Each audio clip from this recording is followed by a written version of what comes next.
سلام إذا خبركم فتوات بيت سبناش channel كم يتخونوا لمون كم تلمود فليز بلو زعباتات ناباخوم كبل الكوميين بدنبر إتي إرترا زتبقسع من قصاص كبيد أزوار زعانا مخاين كم زلون كاب زلام بسا نمقاله كم زعتوان تفالي زلهم حدش مستر جنرال مقبي حيلة زقالع سند ورقات كم زترخبون تحبير لهم ردائي حلفهم إن أديس أبابا زلو أمرار حازن برو تقارو وقصاعت زرابات زاريبو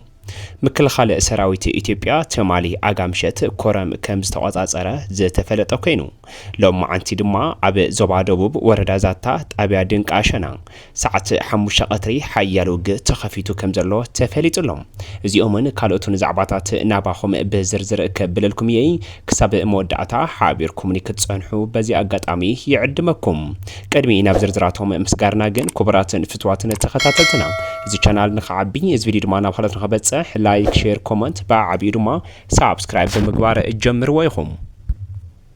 من قصاص كبرتي أزوار زعانا مكاين كاب زرهم بساعة نعم مقالة كم زعتوا تفلت لهم كاب دوب إرترا تبجيسن كبرتي وتدراوي أزوارات كم زعانا تنجرلن 36 نايت مخاين مس تسحبتن تريلر بعلة 16 جنبات 10 شمنتين جو عب كتما زلام بسا كم زعتوا تفلت كوينو كابتي كوابي زرخبنا حبريتان تملاخت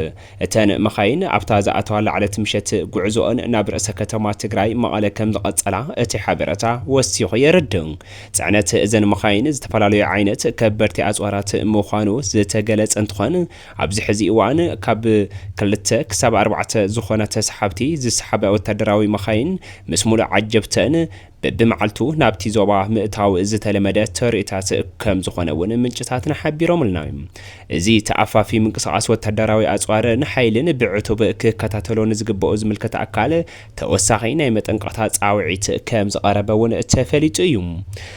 حدش مستر جنرال مقبي حيلة زقالع سند كم زترخبن تفليط لهم مقبي حيلة بحقي مسكفي سبيتو بهيلوم بدمص ويانا تلفزيون وصيو دقاي هصاونت يوم اتي عبي ودي دما امريكان مخاد عدلاتو يمكر إلنا من بارون زذكريوم ادمي حيدت عوارح اب دمص ويانا تلفزيون قريبو زتزاربو زررب دحري لتوسنك على مطيقات غداي دقون تحتت حاده ودي علني بعدمه زدفا نسو دما نامريكا نمخاد بروسيس يودلو انت تمخلته جن بطعمي هصاونتيوم عدمون ايملون كبل تزاريبو من بارو زذكريوم اب دمص ويانا وصيو زتزاربو زربا كله تግራዋይ زسمع انتخون حج دما زعبا حاده ود مقبي حيلي زخونه منسك نفالطكم نسامسوم مقبي حيلي دما تفالط وبلوم 35 عامات تخون اباس مرايو زنبر زلوم مقبي بشمس تساتفلو ناي ورق سرح يلن بسامسوم مقبي شمجن زتفالالي محبرات كم زلوا تحبير لهم ازي ورقات زي سند زي كاب بزح صعرتات زترخبن تخون حججن مقبي حيله بزحلفه عب دمص ويانا قريبو انا عب معدن منم تاوتي بلين اتيون ايفلطن كم زبل زسكر كوينو بلكع كمتي زولو تساتيف يفلطن ነገር ግን እተናለው አዝባhala ናይ ምግበ ኃይለ ማህበራት ብሽም ወዱ ሳምሶም ኃይ ምግበይ ከም ዝኾናዩ ተነጊሩ ዘሎም ሳምሶም ምግበይ አባስ መራዝ ቀመጠሉ ዘሎ ምኽንያት እቲ ካብ ትግራይ ዝጉሕጥዎ ወርቂ ናብ ኤርትራ ምስተሰደደ ሳምሶም ምግበይ ተረኪቡ ናብ ድዋይ ከም ዝልኦኸን ሳምሶም ምግበይ ኣብ ቀረባ ምስ ሓንቲ ኤርትራዊት ሓዳር ምግባሩን ምግበይውን ኣስመራ ኸይዱ ናይ ወዱ መርዓ ከም ዝተረኸበ ተፈሊጡ እዩ እዚ ምሽጥር እዚ ከመይ ልወፂኡ ንዝብል ሕቶ ኣብ እምሮኹም ይመላለስ ምህላው ርዱእ እዩ እንሆ ድማ ከመይ ከም ዝኾነ በዚ ኣጋጣሚ ከርድአኩም እዚ ሓውናዚ መስረቲ ጽሑፍ ብዝብል አፍሪና ንግድን ኢንቨስትመንትን ሓላፍነቱ ዝተወሰነ ወልቀ ማሕበር ሓደ ናይ ወርቂ ማሕበር ከም ዘሎ ከፍልጠኩም ይፈቱም ከምዚ ክብል ድማ ሹም ተረኺበ እዩ ኣብዚ ከም ዓንቀጽ ክልተ ዝተቐመጠ ሹም ማሕበረኛታት ዜግነትን ኣድራሻን ይብል ሹም ማሕበረተኛታትን ምስ ዜግነቶም ኣድራሾምን ዘርኢ ሰደቐንትን ንርኢ ድማ ቀዳማይ እቲ ሃይተ ሳምሶም ምግበይ ሃይለ ዜግነት ኢትዮጵያ ክልል ትግራይ ከተማ መቐለ ክፍለ ከተማ ዓዲ ሓቂ ወረዳ ወይም ድማ ጣብያ ህዳሴ አይተ አማኒኤል ካሳጋሹ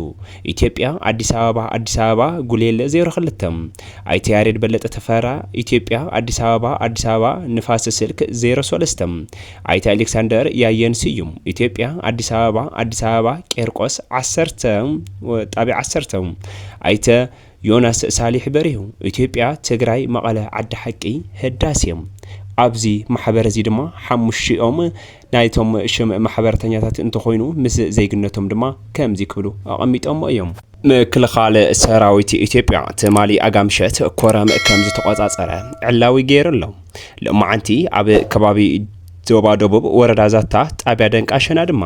ሰዓት 5 ቀትሪ ሓያል ውግእ ተኸፊትሎም አብ ሞንጎ ምክልኻል ሰራዊት ሃገር ኢትዮጵያን አብ ሓይልታት ዕጥቋት አምሓራ ፋኖን TDFን ብሓባር ብምዃን አብ ዝገብርዎ ዘለዎ ውግእ ሓያል ከቢድ ጽዕጽዕ ውግእ ከም ዝተኸፈተ ተፈሊጥሎም ለማዓንቲ አብ ወረዳ ዛታ ዝካየድ ዘሎ ውግእ ጽባሕ ድማ አበይ ክካየድ ይኾን ብዝብል ድማ ብርክት ዝበለ ማሕበረሰብ ካብ ዓዱ ካብ ዝነበረው ተፈናቂሉ ዝተሰደደ እንትኸውን ቅድም ክብል ትማሊ አብ ሰርሕናልኩም ቪድዮውን ዕጥቋት ፋኖን ሰራዊት ትግራይ TDFን እቶም ኣብቲ ከባቢ ቆቦ ዝነብሩ ህዝብታት ሓያል ውግእ ክኸፈት ይኽእል እዩ ካብዚ ልገሱ ብምባል ድማ ትእዛዝ አውሪዶም ምንባሮም ነጊርናኩም ነርና ካብዚ ብምቕጻል ሎማዓንቲ ድማ ሓያል ውግእ ተኸፊቱ ኣብ ሓያል ወጥሪ ይርከብ ህዝቢ ዛታን ህዝቢ ወረዳ ቆቦን ብርክት ዝበሉ ከባቢታት አምሓራን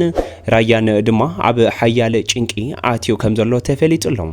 እዚ ኣብ ሞንጎ ምክልኻል ሰራዊት ሃገር ኢትዮጵያን ፋኖን TDFን ብሓባር ብምዃን ተኸወልዕ ዘሎ ውግእ ተማሊ ብዘላምበሳ ንዝኣተዋ ኣጽዋራት ኤርትራ ድማ ሓገዝ ንዕኦም ከም ዝኾነን ብሓባር ኮይንካ ምክልኻል ሰራዊት ሃገር ኢትዮጵያ ንምድኻም ዓሊሙ ዝጓዓዝ ዘሎ መንቀሳቓስ እቲ ዝኸበደን ዝኸፈአን ከም ዝኾነ ተፈሊጥሎም ተማሊ ምክልኻል ሰራዊት ሃገር ንማእታ ሃገር ዲፕሎማሲያዊ ዝኾነ ሓደ ምሽጥር ከም ዘቃልዐን ማለት እውን ኣብ ውሽጢ ትግራይ ይኹን ኢትዮጵያ ኣብ ዝግበር ምንም ዓይነት ትንኮሳ ብዝኾነ ይኹን ሓይሊ ክዕገስ ከም ዘይኽእልን እኽል ዝኾነ ግብረ መልሲ ከም ዝህብ ድማ ትማሊ ኣብ መግለጺኡ አብሪሁ ነይሩ እዩ ካብዚ ብምብጋስ ድማ እቲ ትማሊ ፍሓጠርጠር ክብልዎ ዝጸንሑ ዕጥቋት ሓይሊ አምሓራ ፋኖን TDFን ብዝገበሩ ትንኮሳ ምክልኻል ሰራዊት ሃገር ኣብ ልዕሊኦም ሕነፈዳይ ዝኾነ ውግእ ከፊትሎም ኣለዉ ብርክት ዝበሉ ደብዳባት እውን ይካየደሎም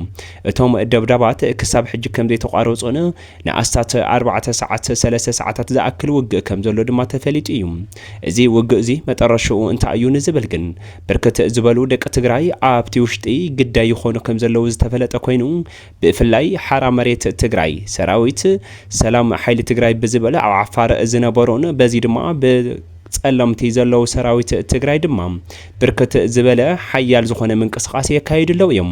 እዚ ምንቅስቃስ እዚ ትግራይ ሓራ ንምውጻእ ተባሂሉ ዝግበር ዘሎ ሓያል ጸቕጥ እንትኸውን ነገር ግን TDF ኣብ ዝሕጂ ሰዓት ምስ ሰራዊት ኤርትራ ሓቢሩ ንሰራዊት ሓራ መሬት ትግራይ እንታይ ይኾነ ምላሽ ክህብ ከም ዝኽእል ድማ ምግማት ዝኸብር ሰብ የለን ተባሂሉሎም እቲ ሎማዓንቲ ኣብ ዛታ ተኸፊቱ ዘሎ ውግእ ጽባሕ ንጉህ ድማ ኣበይ ክኸውን ከም ዝኽእል ድማ ብዙሕ ሰብ ፈሪሕሎም እዚ ውግእ እዚ ብጣዕሚ ጽዕጽዕ ውግእ ኮይኑ ተባሂሉ እዩ ምኽንያቱ እቲ ውግእ ብርክት ዝበለ ናይ ከበርቲ ደብዳባት ከም ዘሎ እዩ ብፍላይ ድማ ብላዕላይ ዝመጻ ሚግን ድሮናትን ኣብ ስጋት እትይዎ ይርከብ እተን ነፈርቲ ናይ ሚግን ና ድሮንን ዘሎ ድምጽታት ብርክት ዝበሉ ሰራዊት ፋኖ ድማ ካብ ዝነበርዎ ንድሕሪት ካንሰሓቡን TDF ድማ ኣብ ዘይፈልጥ ሓዊ ይእጎድ ምህላው ተፈሊጥሎም ሰራዊት ምክልኻል ሃገረ ኢትዮጵያ ግን ኣብ ወረዳ ኮረም ኮይኑ ተቆጻጺሩ ብድሕሪትን ብቅድሚትን ኣብ ዘለው ጽንፈኛታት ሓይሊ ፋኖ እኹል ዝኾነ ግብረ መልሲ ይምልስሎም ምዃኑ ኣፍሊጡሎም ረዳይ ሓለፎም ኣብ አዲስ አበባ ንዘለው ተጋሩ አመራርሓ መልሲ ከም ዝሃበ ተፈሊጥሎም እቲ ዝሃቦ መልሲ ወይም ድማ ነቐፌታውን ከም ዝይብል ዝበርዕነ ክብል ኣይክልን ካብ ብጓሓቱ መኻን ስለ ዝነበረ ይብል ዘረባ ወይም ድማ መልእኽቲ ረዳይ ሓለፎም ንመንእሰይ ምሁርን ዘይምስታፍ ከይኣክል ነዚ ሓይሊ እዚ እናግለልካን እናደፋኻን ብዛዕባ ዝሓሸ መጻኢ ምስሓብ እትውሕድ ቀልዲ እንትዓቢ ድማ ላግፂ ይክኸውን እቲ መንእሰይ ምሁርን ወጻኢ ዕድሉ ባዕሉ ንምውሳነ ዘኽእል ዕድል ክፍጠረሉ ይግባእ ድሕሪ ምባል ካብዚ ወጻኢ ዘሎ ንሕና ዝበልናካ ጥራሕ ስማዕ ዝዓይነቱ ከይዲ ግን نتوسخ كسراتات كاب مقلعان تي كونتات بزبلص كم متحلاخن زلزلل وصيتا يهلون كابزي وصاي اب اديس ابابا مدرخات سل صواعها طرح حمام كتفوس وي صقمات كتفتح رحوق كتمت كم زي تخال دما بزي اغاطامي خغلصلكم يفتو كبل نتوم اب اديس ابابا كوينوم اب سبسبا نمقالن متاو ترق وحد معلتي تريفنا يلوم ززارو سبات كم زخونه تنغيرلهم كبراتن فتواتن بيسبنا channel نلومي زحصلكم زعباتات زم كتسمعوا صناحكم يመስل نيرم كسب مودعت حابيركم نسلصناحكم دامسغنكم قدمي موصاهم ግን ከም ተለመደ እዚ channel ንخعبي فيديو ድማ ናብ خالت نخبصح لايك شير كومنت بعبي ድማ سبسكرايب كيغوركم كيتوصيكم